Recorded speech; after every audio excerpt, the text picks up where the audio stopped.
If you wanted to change color completely, or it's the end of the project, when you do the final slip stitch, you always end up with this lump, and you can always see it in a rim of a hat for people that do it this way, and it's not a bad thing, it just bothers me a lot. So what I want to do is that I want to release the last one off, and I don't want to slip stitch it traditionally the way that we know it. Okay, so I want to release it off, and I want to open it like this.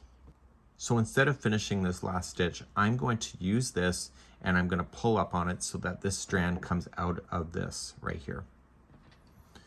We're then going to put this onto tapestry needle instead, and we're going to do a faux stitch with the tapestry needle instead.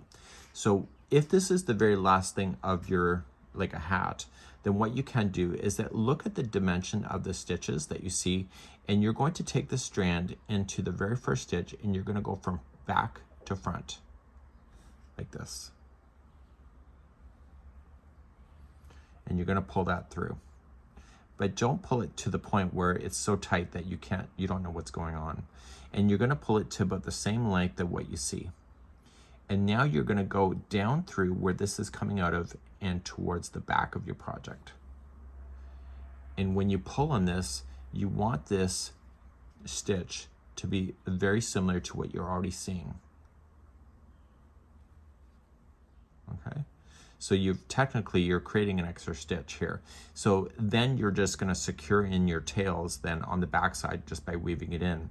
If you were changing color completely on something like a mandala, then what you can do is that if you pull it absolutely tight, it gets rid of that completely, so therefore you don't have you don't have 3 stitches. What it appears, it only has the 2 that you need.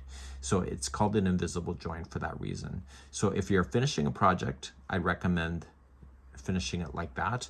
But if you are changing color in the middle of a round, pull it nice and tight, and it will pull that and get rid of that slip stitching.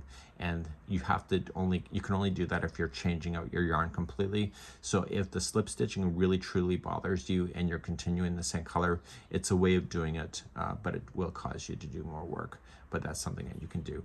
Make sure when you weave it, you turn it to the back and you just go into the fibers.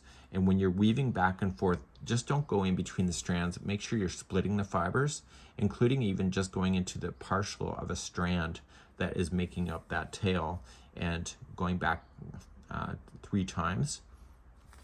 Okay, you can just get that secured, and then you can just safely cut that out, and therefore you would have a nice finished look to your project like that. And that's it. It's pretty cool, right?